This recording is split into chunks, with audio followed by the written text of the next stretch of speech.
complicada, pero ya estoy. Entonces hoy vamos a hablar de lo que alcancemos, porque me contaba Natalia que tiene bastantes diapositivas, por ahí me las envió y yo creo que terminando ella alcanzamos con Diego. Bien, doctor. ¿El doctor Chinchilla está listo? Claro que sí, pero por supuesto. Ok, listo. Entonces empecemos. Natalia, si puedes cargar la presentación. Sí, ya Listo. comparto pantalla. Eso. Bueno, niños. Pues son juiciosos. Bueno. A ver, PowerPoint. ¿Ven algo? No. Aún no. Está muy mal ahí.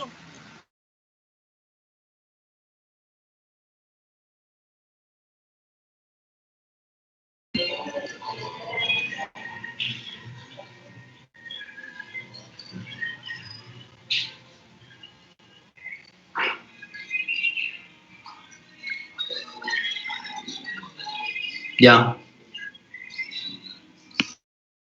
¿Ahí ven algo? Estábamos viendo algo, pero ya se quitó. ¿Ahí ven? No, nada aún.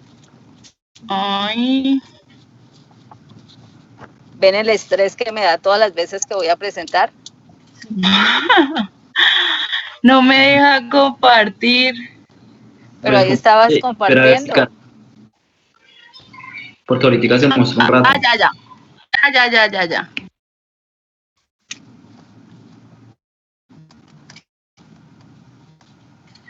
¿Ya ahora sí? ¿Aló, No. ahora sí? No, señora. No. Ay, esta vaina no me deja. Tacho.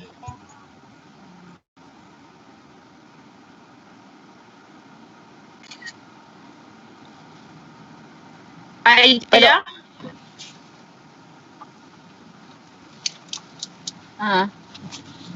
no. Ay, ¿por qué no me deja ver? Y se alcanzó a ver por un momento. Compartir. Dejar compartir.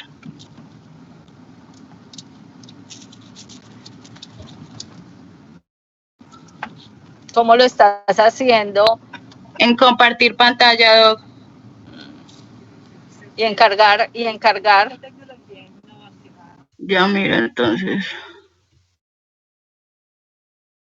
Más acciones. En la flechita y le das examinar y buscas. Examina. Voy.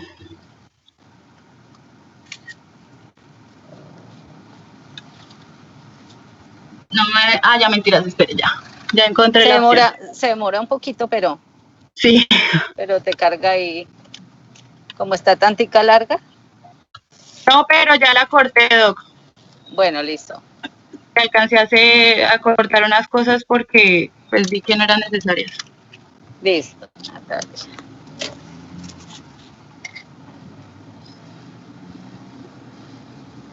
Ay, qué fastidio esto. Ah, sí, ven, esto es un fastidio, sí. Mentiras. Ahí uno va aprendiendo. Ya está cargando. Ok, sí.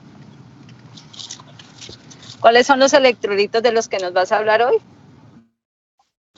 Hoy voy a hablar de calcio, Sí. sodio, potasio, magnesio y ya creo. Son 6. Cloro debe ser. ¿Ya cargó algo? No. Eso, No. claro, cloro, perdón. Ya está cargando. Ok, sí. Se demora un poquito, pero ya. ¿Es ese, verdad? No.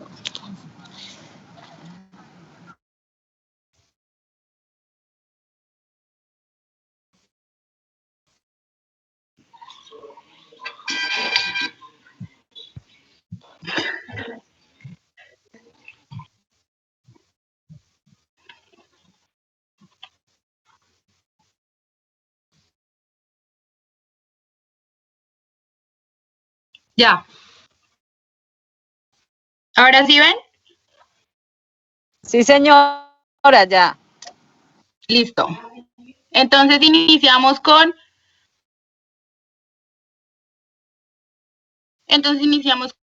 los electrolitos. Entonces son calcio, fósforo, cloro, sodio, potasio y magnesio. Entonces iniciamos con que son sales minerales que se encuentran presentes en nuestro organismo, en la sangre y en otros líquidos corporales. Hay carga negativa y positiva. En el caso de la negativa es en aniones y en positiva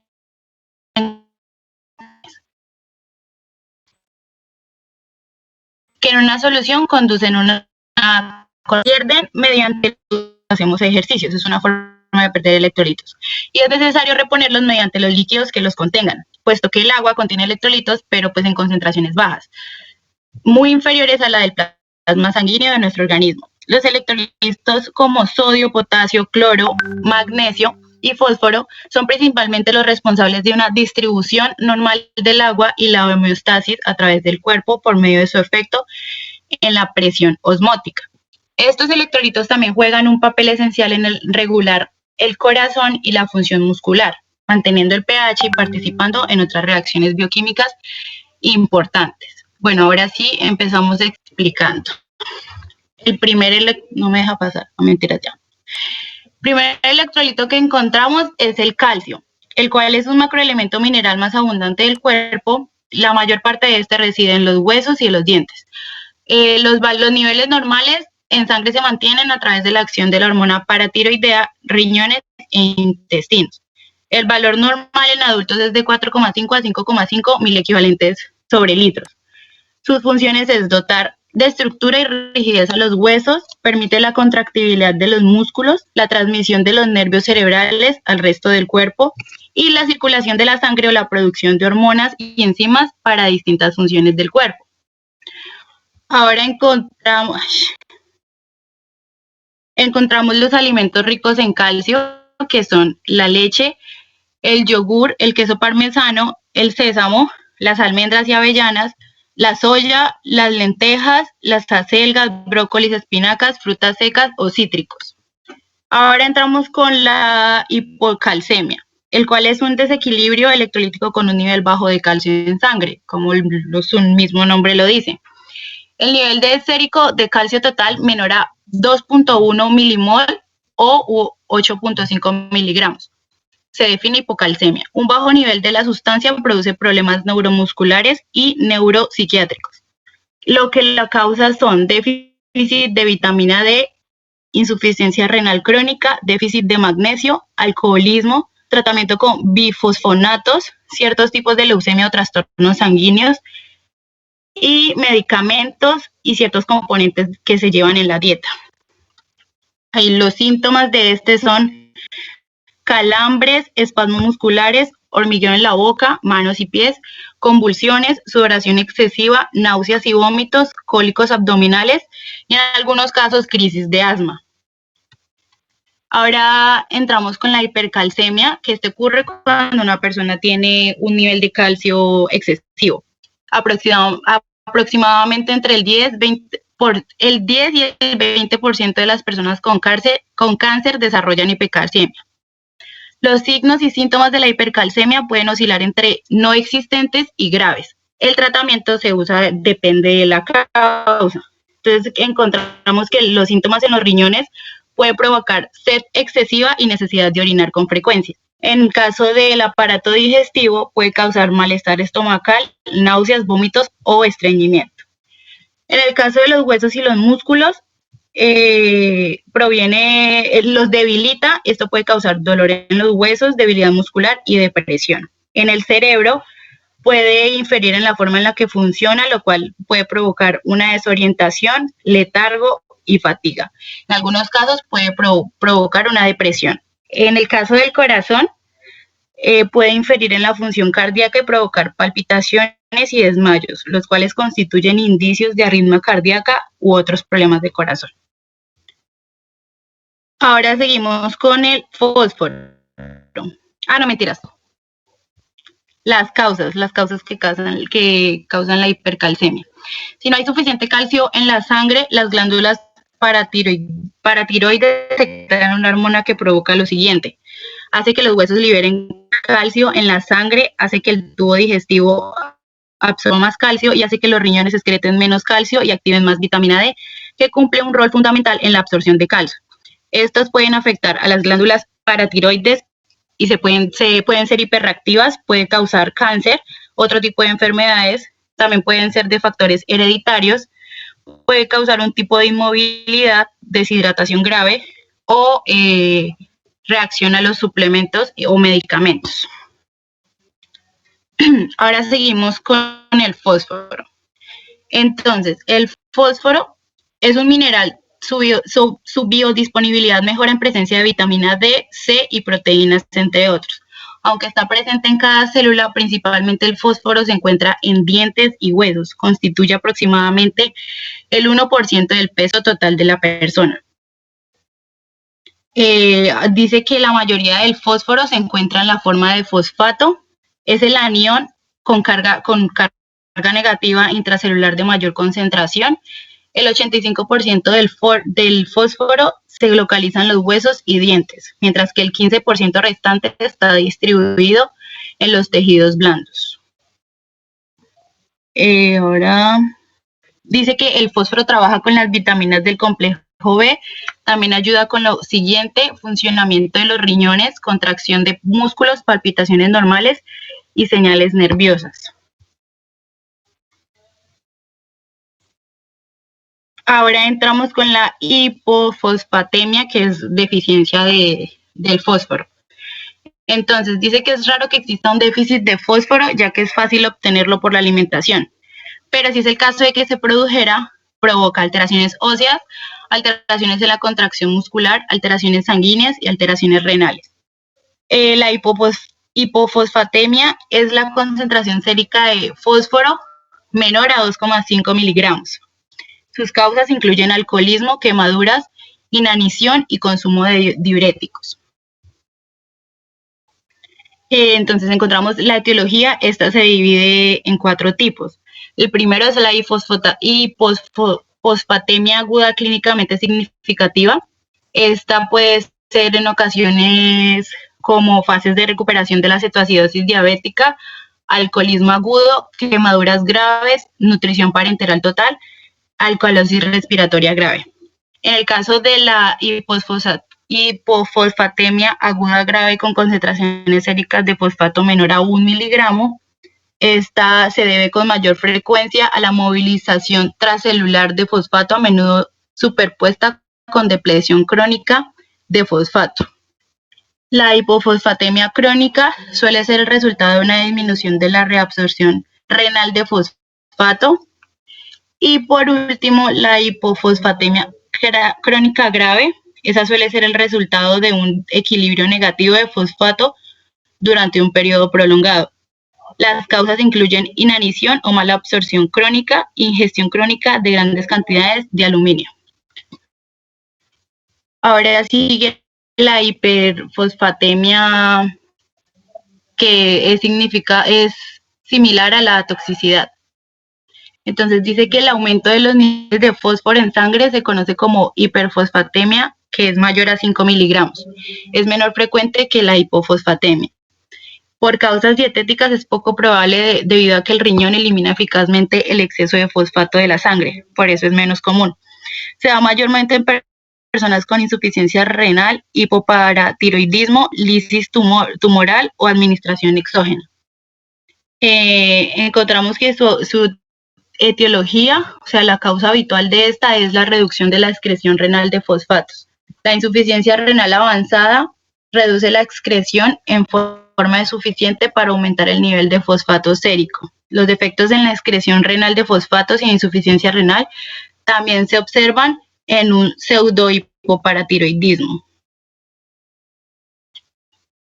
Los signos de la hiperfosfatemia incluyen un nivel elevado de fosfato en la sangre, y también la hiperfosfatemia no tiene síntomas, pero en algunos casos, si se llegan a presentar los síntomas, son dificultad respiratoria, rigidez muscular y algunos síntomas gastrointestinales como vómito o diarrea. Ahora sigue el cloro. El cloro es un macromineral que forma parte de la sal común, como ya sabemos, junto con el sodio. Asimismo, participa de manera muy activa en los procesos digestivos. También es un electrolito, completando así el trío de potasio y sodio. Encontramos que la fisiopatología dice que el cloro es el anión más abundante en el líquido extracelular. Este tiene la capacidad de entrar y salir de las células junto con el sodio y el potasio o combinado con otros cationes mayores, como el calcio. Su carga negativa le permite asociarse habitualmente al sodio, así que sea el corresponsable de mantener la osmolalidad sérica y el balance hídrico. Su utilidad fisiológica también se establece en mantener el ambiente ácido gástrico mediante la secreción en forma de ácido clorhídrico. La colaboración en el transporte de dióxido de carbono en los hematíes y la formación de líquido cefalorraquídeo.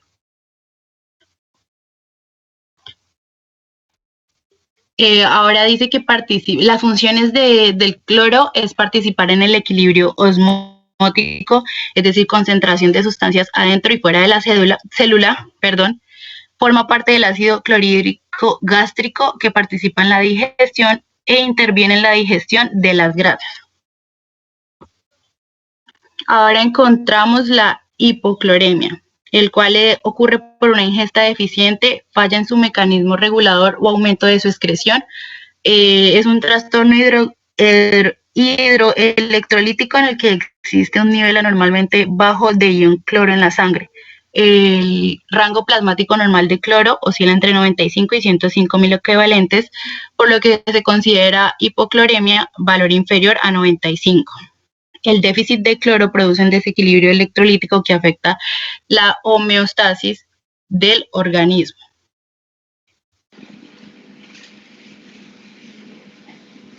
¿Alguien encendió el micrófono? Bueno, ahora sigue los síntomas. Los síntomas son, en el caso de cardiovasculares, la hipotensión. Cerebrales, desorientación, confusión, digestivos, no presentan síntomas digestivos. Los neuromusculares, parálisis, espasmos o calambres musculares y fasciculación. Respiratorios, una hipoventilación, bradipnea o taquipnea superficial. La hipercloremia. Entonces, encontramos que se define como un nivel elevado de cloruro en la sangre. No es muy frecuente, se considera grave cuando es mayor de 125 y acompaña un trastorno de desequilibrio ácido-básico. Ya, ahora sigue entonces dice que es una concentración excesiva. Las causas puede causar alcalosis metabólica, acidosis tubular, administración excesiva de líquidos con cloruro. La sintomatología entran los temblores, confusión, estupor, lentitud, respuesta disminuida y falta de control de la micción. Fiebre moderada. En caso de la síntesis hay un aumento desproporcionado del cloro respecto al sodio. Estos pueden causar una alcalosis metabólica. Y aumento proporcionado de cloro y sodio puede causar una sobrehidratación. Ahora seguimos con el sodio. Necesario para la transmisión de impulsos nerviosos, permite la respuesta de los músculos ante los estímulos. Las fuentes alimentarias de sodio son carnes, hígado, pescado, legumbres, frutos secos, frutas, sal de mesa. La función del sodio es intervenir en el equilibrio ácido-base. También ayuda a mantener el equilibrio de los líquidos corporales dentro y fuera de la célula, que esto se llama homeostasis. Es necesario para la transmisión y la generación del impulso nervioso. Ayuda a que los músculos respondan correctamente a los estímulos. La misma irritabilidad muscular. También ayuda al consumo excesivo de sodio y se relaciona con un incremento del riesgo a una hipertensión arterial. Ahora encontramos la hiponatremia, que esta se define como una presencia de sodio plasmático menor de 135 milimoles. Entonces, lo primero que se debe hacer es determinar el tipo de hiponatremia, si es hiponatremia. Si a hiponatremia, se debe mostrar el tipo de hipoosmolalidad, que hay tres: hiponatremia hipotónica, hiponatremia isotónica e hiponatremia hipertónica. En el caso de la hiponatremia hipotónica se divide en hipervolemia, hipovolemia y normovolemia. Entonces, en el caso de la hipovolemia, hay pérdidas extrarrenales cuando es menor a 20 y pérdidas renales cuando es mayor a 20. La hipervolemia, cirrosis hepática o insuficiencia renal. Y en la normovolemia, potomanía, polidipsia y suprarrenal, insuficiencia suprarrenal o hipotiroidismo. En el caso de valorar la osmolalidad, cuando es mayor a 300 hay un aumento y cuando es menor hay una apotomanía. En el caso de la hipernatremia, concentración sérica de sodio mayor a 145, entonces encontramos que la hipernatremia se va a dividir también en tres: hipovolemia, normovolemia e hipervolemia. Entonces la hipovolemia se divide en valores mayores a 20, esta causa las pérdidas renales, diuresis osmótica, diuréticos, postoobstrucción e insuficiencia renal. En el caso que es menor a 20, van a ser pérdidas extrarrenales como diarreas causadas por laxantes, vómitos, fístulas o quemaduras. En la normovolemia, esta es sodio menor a 20, pero el valor puede ser variable. Van a ser pérdidas renales, hipodipsia, pérdidas extrarrenales como hiperventilación o ventilación mecánica. En el caso de la hipervolemia, valores normales mayores a 20, este puede ser ganancia de sodio, pero puede causar un hiperaldosteronismo o también el síndrome de Cushing. Ahora seguimos con el potasio. Dice que es un mineral electrolito, como todos, que el cuerpo obtiene a partir de algunas frutas y verduras. Su acumulación es alta, pues es el tercer mineral más abundante. Se puede encontrar en carnes y pescados, productos de soya, hortalizas como el brócoli, los tomates o las patatas o papas, frutas como los cítricos, los plátanos o los kiwis, lácteos como la leche y el yogur y las nueces. La función del potasio es producción de proteínas, descomposición y aprovechamiento de los carbohidratos, el desarrollo de los músculos y el crecimiento del cuerpo, el control de la actividad eléctrica del corazón y el equilibrio ácido-básico, la regulación del nivel de agua en el organismo y la disminución de los efectos negativos del sodio. Entonces ahora encontramos la hipopotasemia, que es menor a 3,5 milimols. Entonces esta se divide en origen renal y origen extrarrenal. En el caso del extrarrenal es cuando es menor a 20. Puede dar una carencia de aporte, pérdidas digestivas, transporte intracelular. Y entonces en el caso del origen renal es mayor a 40. Entonces puede ser una presión arterial normal o baja. Esta puede causar acidosis, estado ácido base normal o alcalosis. Y en el caso de la hipertensión arterial puede haber un aumento de la renina-aldosterona, también una disminución de renina-aldosterona, o se encuentran. Cuando es aumento de las dos, es un hiperaldosteronismo secundario, puede ser tumor secretor de renina. Cuando ambas están disminuidas, es un pseudo hiperaldosteronismo, y cuando están diferentes, es decir, baja la renina y aumenta la aldosterona, es un hiperaldosteronismo primario, que es causa de un adenoma con hiperplasia. La hiperpotasemia. Sus síntomas suelen darse como un cambio muy anormal en el ritmo cardíaco. En el caso de los trastornos renales, suele ser una de las causas más comunes, impide que los riñones eliminen la cantidad adecuada de potasio en el organismo. En el caso de la insuficiencia cardíaca, puede disminuir el flujo de sangre a los riñones, pero si los riñones no están recibiendo suficiente sangre. En el caso de algunos medicamentos que se utilizan para la enfermedad renal crónica o insuficiencia cardíaca o hipertensión, pueden aumentar los niveles de potasio. Y en el caso de la diabetes, en algunos casos puede haber múltiples factores para esto. Sí, ahora sigue el magnesio. Magnesio. El rango normal en la sangre es de 1.7 a 2.2 miligramos. Es un mineral que interviene en la síntesis de aminoácidos y proteínas, los equilibrios del potasio y el calcio y la transmisión nerviosa. Un 60 a 65% del magnesio se encuentra en los huesos y un 25 a 27% en los músculos. El resto se encuentran en el líquido extracelular. Se puede decir que hay pocas reacciones del metabolismo en las que el magnesio no intervenga de una u otra forma. Este es imprescindible para el funcionamiento de un gran número de enzimas. Este tiene un papel fundamental en la obtención de serotonina a partir del triptófano. De ahí, con razón, el que el magnesio es vital para tener un buen estado de ánimo. Los alimentos que contienen magnesio son de origen vegetal, son los que más tienen aporte de magnesio. Se destacan las verduras, la quinoa, las legumbres, el pan y los cereales, las frutas, ciertas semillas y frutos secos. Ahora encontramos la hipomagnesemia. Esa se considera como un nivel de sangre menor a 0,7 milimol. Su etiología se divide en disminución de la ingesta, absorción intestinal disminuida, que esta da un síndrome de mala absorción, resección parcial de intestino delgado. También está la pérdida urinaria excesiva, que esta causa terapia con diuréticos o diuresis post-obstructiva. También se da la pérdida excesiva de líquidos corporales.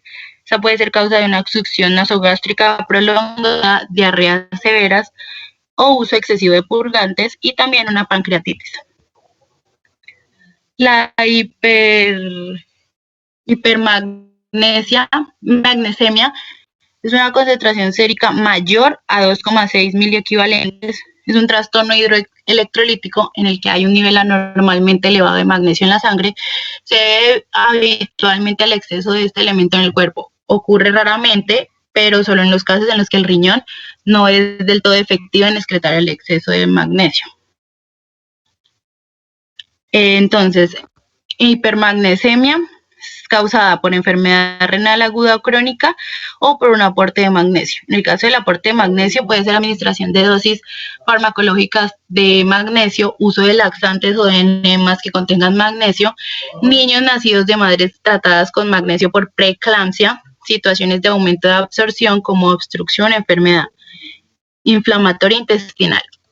Pueden causar hiperparatiroidismo, acromegalia, hipercalcemia, insuficiencia suprarrenal, tratamiento con litio, síndrome de leche alcalino, hipotiroidismo, cetoacidosis diabética y estados hipercatabólicos.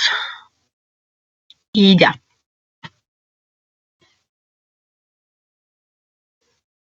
Doctora. Sí, no me prendía el micrófono, pero ya.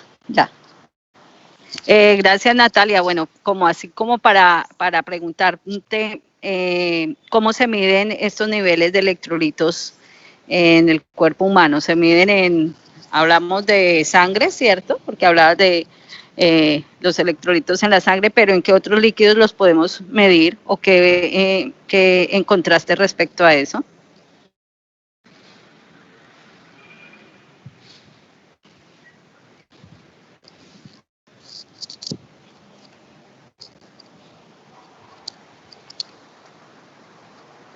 Sí, buenas. Sí. ¿Alguien me escucha? Sí, señora. Ok, gracias. ¿Ahí me escuchan? Sí, sí, señora. ¿Se pueden medir en sangre o en orina, doctora? Ok. Generalmente se miden en sangre y se miden de una técnica muy rápida y fácil que se llama ionización o electrolitos iónicos, y se toma la muestra, inmediatamente se pasa el suero, pues después de que se centrifuga, y esa medición sale en unos 5 minutos. Muchas unidades de cuidados intensivos las tienen cerca o dentro de su unidad, vigilada pues sí por unas pruebas de laboratorio de calidad, o sea, haciéndole los controles, pero generalmente la usan así, igual que los gases arteriales, ¿no? Pero pues la medición es urgente, sobre todo en calcio, en potasio, que deben tener los médicos. Señora. Me faltó decir una cosita, qué pena. En el caso para diagnosticarla, primero se debe ver la historia de los síntomas, el examen físico que hace el médico, análisis de sangre y las anormalidades de hipertensión arterial, y eso se debe pedir un electrocardiograma, ya que los niveles altos o bajos de potasio, magnesio y sodio pueden afectar el ritmo cardíaco. Sí, señores. Y ya, eso era lo que me faltaba por decir. Bueno, listo, pero también se pueden medir en orina, como me dijiste. Entonces, en orina hacemos una técnica muy parecida, así como para que ustedes conozcan cómo trabajamos en el laboratorio. Cuenta, los valores en sangre son muy bajitos, algunos son miligramos, otros son microlitros. Entonces, para la orina van a ser valores más grandes, los que se excrete. Por ejemplo, si vamos a ver si hay sodio en la orina, porque sospecho que no hay una reabsorción eficaz, entonces yo tendría que pensar en que va a haber mucho sodio y tengo que diluir la orina porque me va a salir mucho y no me va a alcanzar el límite de detección del equipo.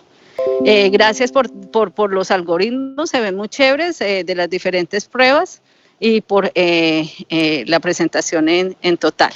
Entonces, ella habló de la asociación entre calcio y fósforo, que es muy precisa, sobre todo con la paratormona, como nos contaste, que se activaba cuando no había calcio, la vitamina D, que es la que las absorbe, el potasio, que es tan importante a nivel intracelular, el sodio para hacer la bomba de sodio-potasio, etcétera. Entonces ven que estas sustancias son supremamente útiles para mediciones y algunas están muy indicadas de acuerdo a la patología, y es lo que necesitamos que recuerden porque yo creo que esto ya lo tienen, este tema lo tienen súper machucado, pero entonces en medicina de laboratorio les cuento que se hace de una forma muy fácil, muy rápida, y las indicaciones de medición deben ser así.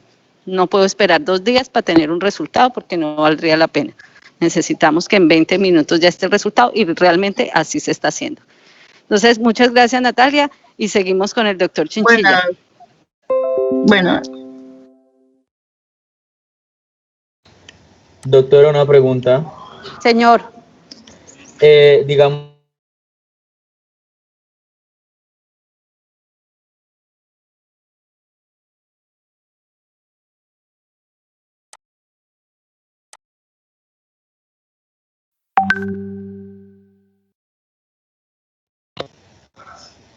perdón, doctora, es que me desactivaron el audio.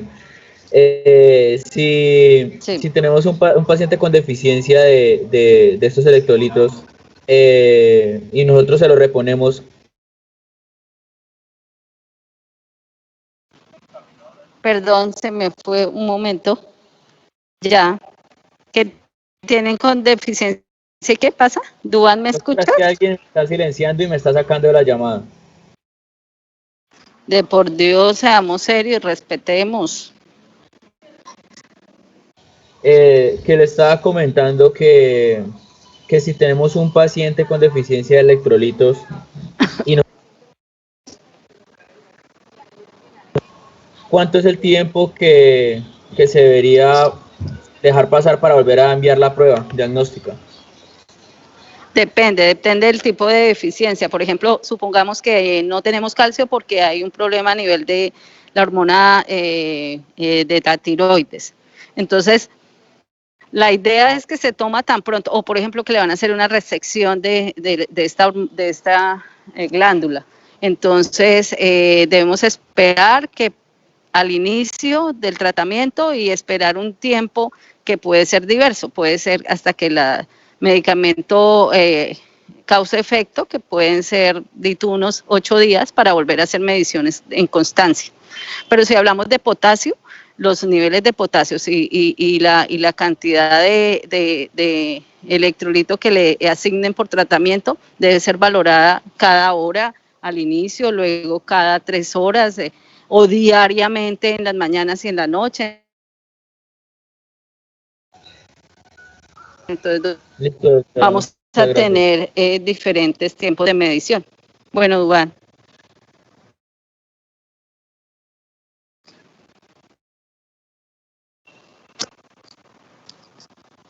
Diego.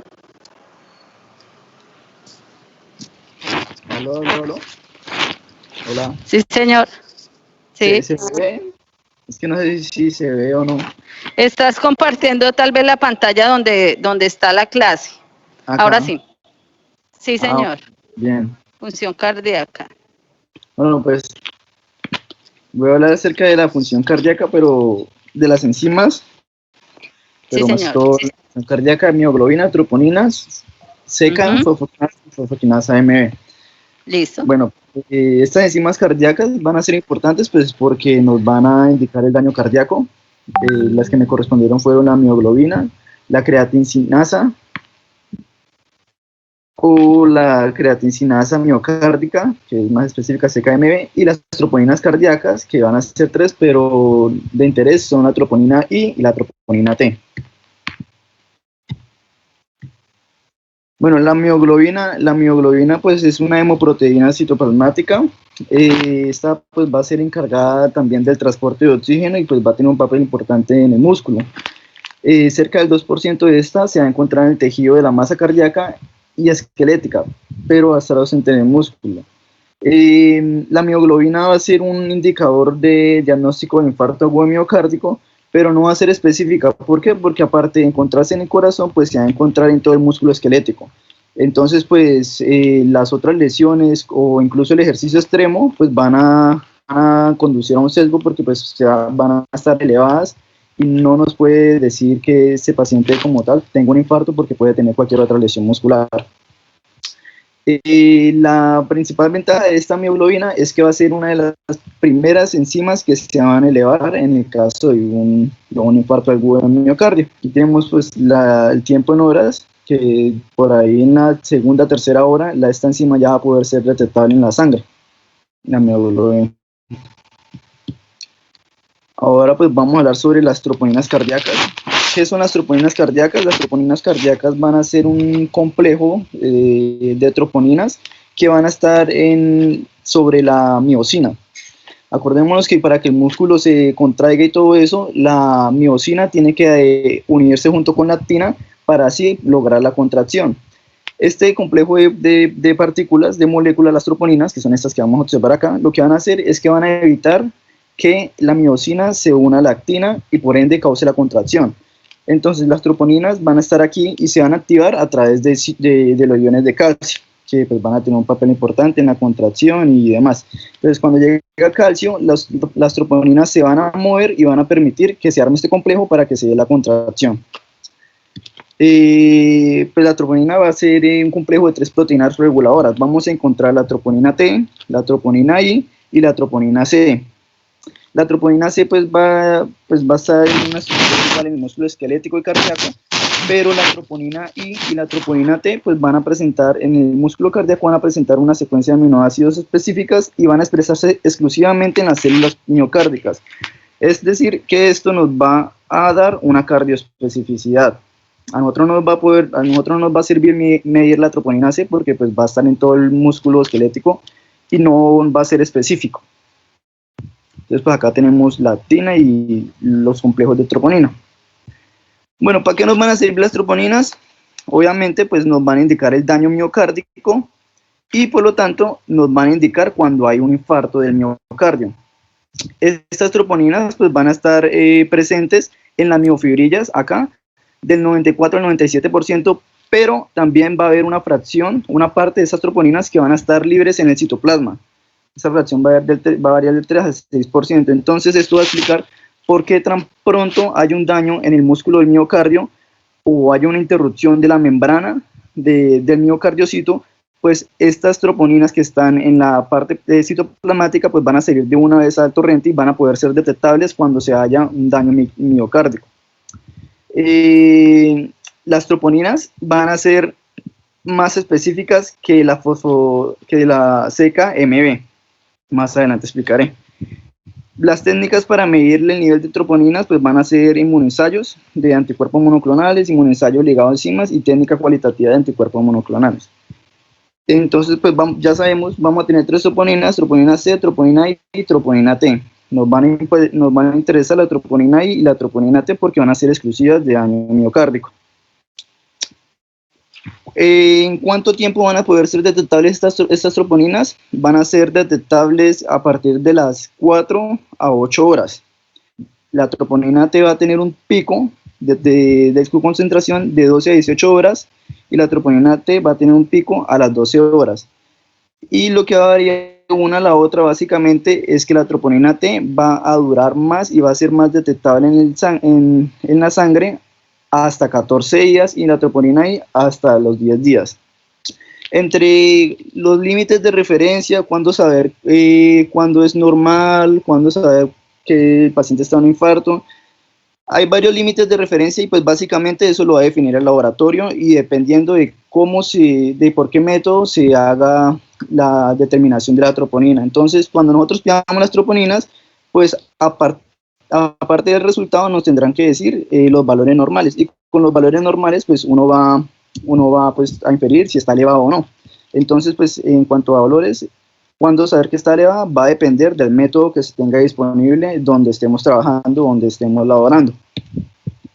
¿Ok? La creatinquinasa o la creatinfosfoquinasa va a ser una enzima que se va a encontrar en el músculo y esta enzima lo que nos va a hacer es que va a catalizar una reacción para que o nos dé creatina fosfatasa o nos dé ATP. Es decir, si tenemos creatina fosfato y necesitamos energía ATP para el proceso de la contracción muscular, pues esta enzima va a actuar para que el creatina fosfato más el ADP se convierta en creatina y nos dé una molécula de energía ATP. Entonces esa va a ser la función de la creatinquinasa. Una aclaración es que CK y CPK es lo mismo, quiere decir lo mismo, creatinquinasa. Esta se va a encontrar más que todo en los músculos de corazón y músculos esqueléticos, pero también vamos a encontrar una concentración en el cerebro.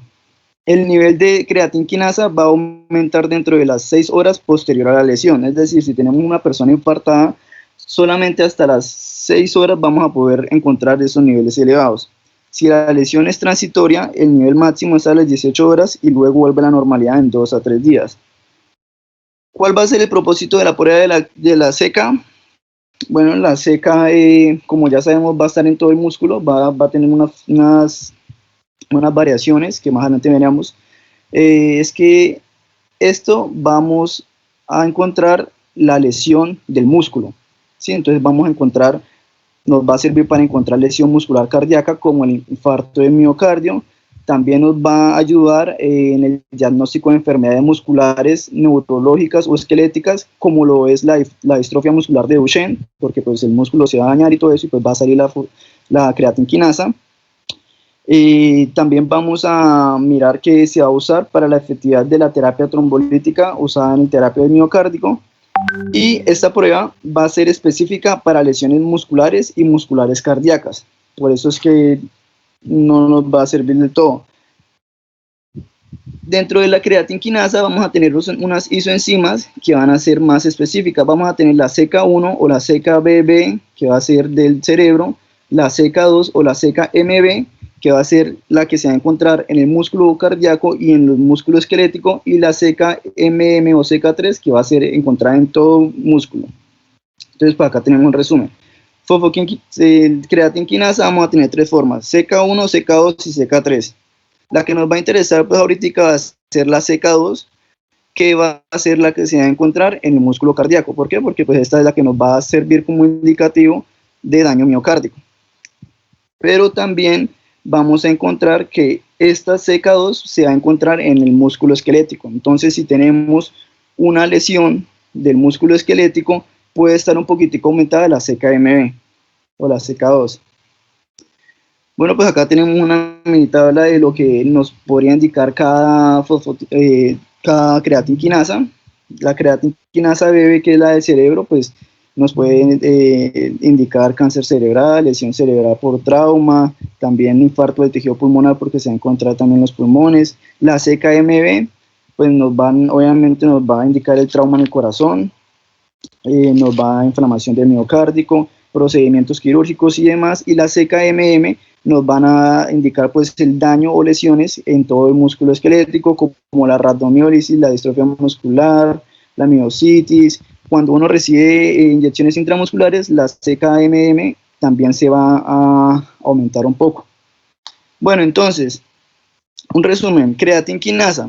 Entonces vamos a tener la creatinquinasa y en especial la CKMB, que es la que nos va a interesar ahorita, van a estar más abundantemente en el tejido miocárdico, pero también la CKMB va a estar presente en el músculo esquelético y en otros tejidos como el músculo liso, intestinal, el útero, próstata o diafragma. ¿Qué es lo que va a pasar con esta? Esta enzima al estar presente en otros tejidos, pues nos va a condicionar su valor como necrosis miocárdica. ¿Por qué? Porque si tenemos una lesión muscular importante, como un multitraumatismo o una lesión de los órganos anteriormente mencionados, pues vamos a encontrar que la CKMB va a estar elevada también.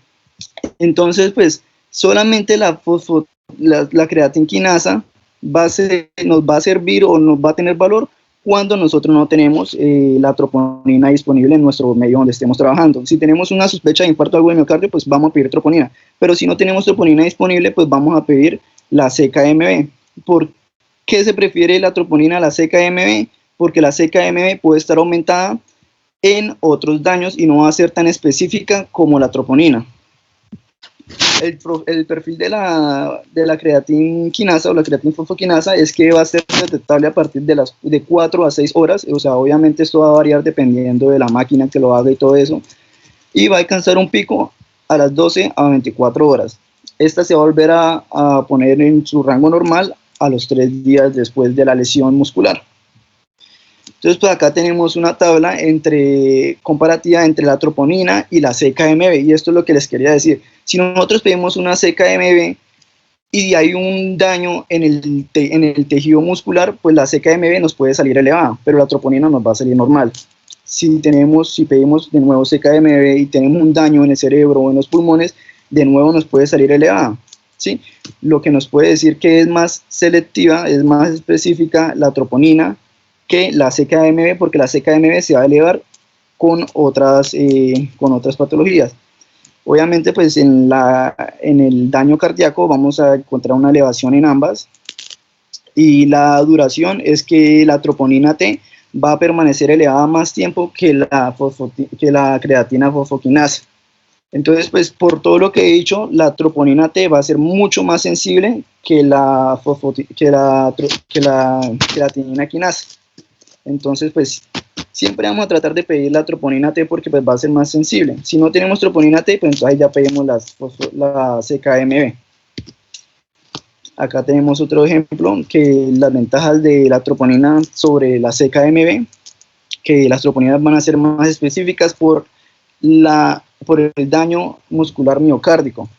Y la troponina, pues obviamente va a estar normal en cualquier daño muscular que no sea miocárdico. En cambio que la CKMB va a estar obviamente elevada en el daño muscular miocárdico, pero también se va a poder elevar en cualquier otro tipo de daño muscular. Va a ser más sensible la troponina y va a ser más importante la troponina en cuanto nos llegue un paciente con dolor de pecho, porque pues con eso descartaremos o no el infarto. Entonces, pues acá tenemos una comparación de todas las enzimas que uno podría llegar a pedir en cuanto a un infarto, y encontramos pues el tiempo de duración, la cantidad, perdón, en cuanto al tiempo de duración. Entonces, pues aquí podemos observar, la mioglobina va a ser una de las más rápidas y al ratico pues ya va a estar en sus valores normales. La troponina T va a estar elevada a las 2-4 horas, la troponina I también, y la CK total y la CKMB también pues se van a elevar. Básicamente todas nos puede servir para ayudar a confirmar el diagnóstico de un infarto agudo de miocardio. Entonces, pues acá tenemos desde el inicio del infarto agudo miocárdico, antes de las 2 horas o a las 2 horas, la mioglobina nos podría salir positivo, ¿sí? Después de que ya se haya instaurado un infarto y pasen 4 horas y el paciente nos llegue al servicio de urgencias y nosotros pidamos enzimas, nos van a salir positivas la mioglobina, la CK nos puede salir positiva, y las troponinas cardíacas nos van a empezar a salir positivas. Ya después de 6 horas, pues todas nos van a salir positivas. ¿Por qué acá dice negativo o positivo? Porque puede variar de acuerdo a la sensibilidad de la máquina. En cuanto pues acá los parámetros, ya en cuanto al daño miocárdico, pues la mioglobina se va a elevar a las 2 a 3 horas, la CPK o la creatinquinasa MB, que va a ser la específica del miocardio, va a ser elevada de 3 a 6 horas, la CPK total va a ser de 3 a 6 horas, la troponina I va a ser de 3 a 4 horas y la troponina T va a ser de 4 a 6 horas, alcanzando su pico máximo en diferentes duraciones. La que más va a durar en sangre después del daño miocárdico va a ser las troponinas.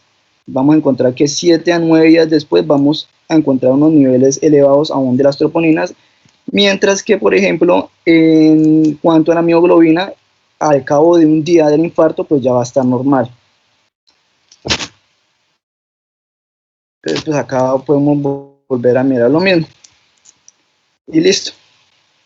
Esta sería la exposición. Entonces, pues para un resumen, ¿qué pedir si uno tiene un paciente con dolor de pecho?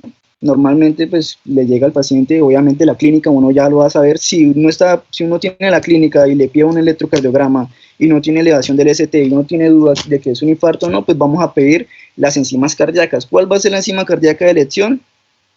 Pues va a ser dependiendo pues de donde estemos, ¿no? Si estamos aquí en la clínica Primavera, por ejemplo, y no tienen troponinas y tiene mioglobina, pues vamos a pedir la mioglobina porque esta nos va a poder confirmar el diagnóstico del infarto agudo miocárdico. Pero digamos, si tenemos todas las enzimas disponibles, ¿cuál vamos a pedir? Pues las troponinas. ¿Por qué? Porque pues van a ser más cardioespecíficas y nos van a indicar cuando este paciente tiene un daño cardíaco sí o sí. Y pues listo, esa era mi exposición sobre enzimas cardíacas y daño miocárdico. Gracias, Diego. Sí, muy claro. Como decía él, todo depende de la cantidad y de la sensibilidad de la prueba. Y esos valores de referencia no nos importan en este momento porque igual eso nos los dan, como yo les he dicho, que por normativa. La mioglobina es súper buena por que me dice rápidamente si sí o si no, pero como dijo también Diego, no es específica, puede estar en otros lados, es muy sensible, muy rápido se eleva, pero también sí, muy rápido se cae. Entonces, la troponina es la opción, la mejor opción, es la más costosa y entonces por eso de pronto ustedes en algunos sitios no van a tener esa posibilidad. Creo que en Mapiripán no las hacen, en ninguno de esos sitios alejados. La CK es otra buena opción y una cosa ahí para apuntar es que generalmente piden CK total y CKMB. Entonces, la resta de esto o los aumentos nos pueden de pronto ayudar a distinguir, como decía Diego, porque a veces está elevado por otro tipo de lesiones musculares, nos puede ayudar a distinguir si es más cardíaca o más muscular, si la CK total está elevada a expensas de la MB, podríamos pensar más en cardíaca o está a expensas de las otras que no estamos midiendo, como la BB o la MM, que no, pues no hay técnicas usualmente en el mercado para hacer estas mediciones de forma clínica, ¿no? De experimental y de investigación, sí. Gracias, Diego. ¿Alguna pregunta? Pregunten. Bueno, entonces vamos con diabetes.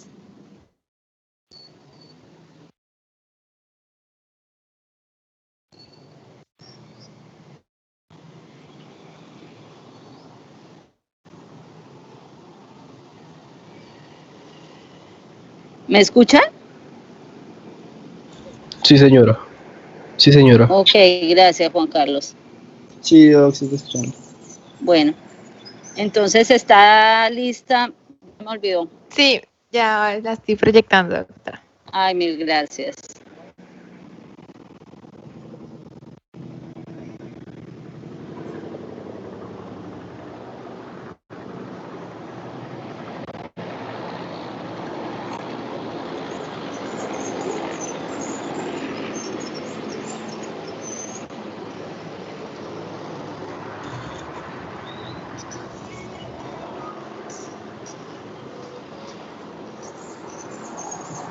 ¿Sí están viendo? Sí, señora. Ok. Entonces, vamos a hablar de la glucemia, el test de tolerancia a la glucosa y la hemoglobina glicosilada. Entonces, bueno, para empezar, la glucemia es, pues, mediante esta prueba, vamos a poder medir directamente la cantidad de sangre, de glucosa en sangre. Esta prueba es mayormente, pues, utilizada en pacientes diabéticos. Y pues aquí, como podemos observar en la tabla, están los valores ahí de referencia, tanto para niños como para adultos y pues ancianos.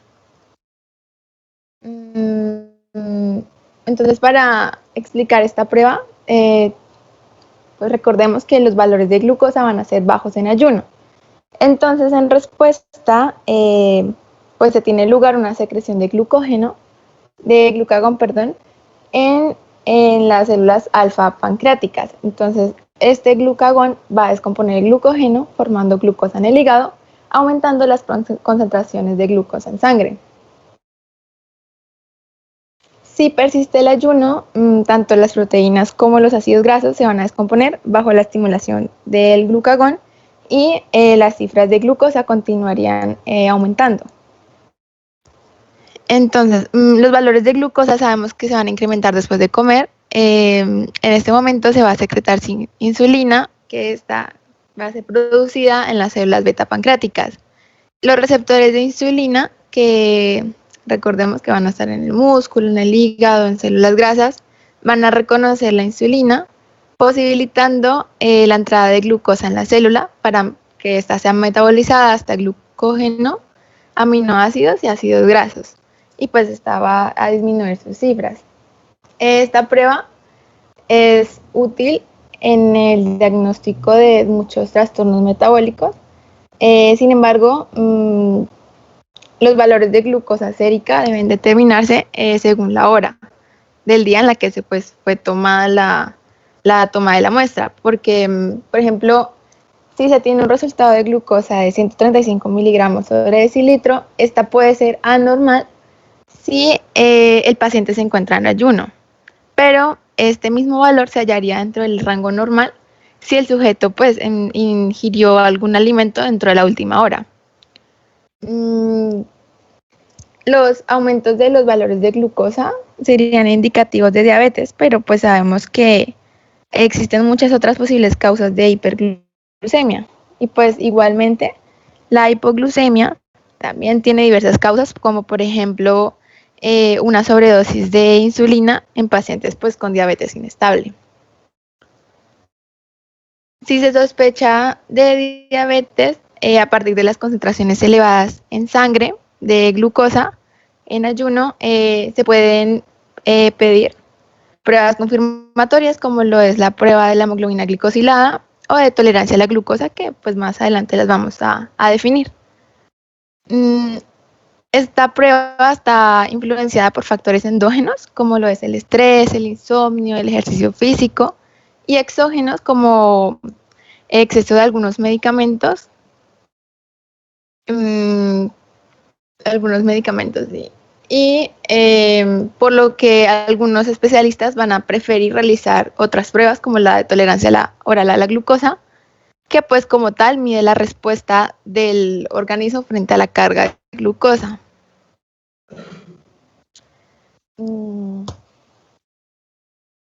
Entonces, debemos tener presente que algunos fármacos pueden precipitar los valores de glucosa, como lo son los antidepresivos tricíclicos, los beta bloqueadores, los corticosteroides, la infusión de dextrosa, de adrenalina, mientras que otros pueden causar la disminución, como son los inhibidores de la alfa-glucosidasa, la insulina, las sulfonilureas, entre otros. Entonces, algunas recomendaciones antes de la prueba es explicar el procedimiento al paciente. Es importante que el paciente se encuentre en un ayuno de 8 horas y el paciente no debe ayunar más de 8 horas, puesto que los valores de glucosa podrán empezar a incrementarse debido pues al mecanismo que ya les expliqué atrás. Entonces, en los resultados y significado clínico, si el paciente obtiene una prueba aumentada, podrá ser indicativo de diabetes mellitus, puesto que sabemos que esta se define por la intolerancia a la glucosa e hiperglucemia. Respuesta al estrés agudo, puesto que el estrés grave, va a estimular la liberación de catecolaminas, lo cual activa la secreción de glucagón y pues con producción de hiperglucemia. También el síndrome de Cushing, puesto que los valores de cortisol en sangre sabemos que en estos pacientes van a ser altos, produciendo hiperglucemia, feocromocitoma. Sabemos que las catecolaminas van a estimular la secreción de glucagón, aumentando la glucemia, también la insuficiencia renal crónica, puesto que el glucagón va a metabolizarse en el riñón. Entonces, si se da una pérdida de esta función, pues va a incrementar su valor y por tanto las cifras de glucosa. El glucagonoma, en este, el glucagón se va a secretar de manera autónoma, provocando hiperglucemia. Y en la pancreatitis aguda, el contenido pues, de las células pancreáticas se va a vertir en la circulación sanguínea conforme pues, las células se van dañando durante la inflamación. Entonces, el glucagón liberado va a causar hiperglucemia, el tratamiento diurético y con corticosteroides también pueden causar hiperglucemia, entre otros. Entonces, en cuanto a la hipoglucemia, tenemos que el insulinoma, la insulina se va a producir de manera autónoma, el hipotiroidismo, sabemos que las hormonas tiroideas afectan el metabolismo de la glucosa, entonces con valores disminuidos de esta hormona pues van a descender las concentraciones de glucosa. El hipopituitarismo... ¿Me escucha? Sí. Que pare un momentico, que es que la doctora se quedó sin señales y el sistema la sacó. Ah, ok.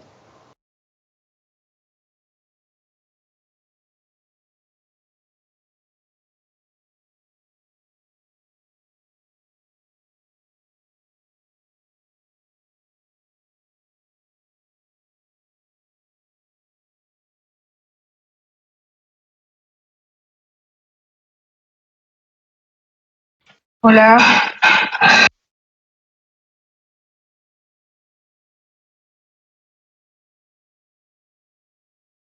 Hola, esperemos un momento, que es que la doctora está teniendo problemas de conexión y pues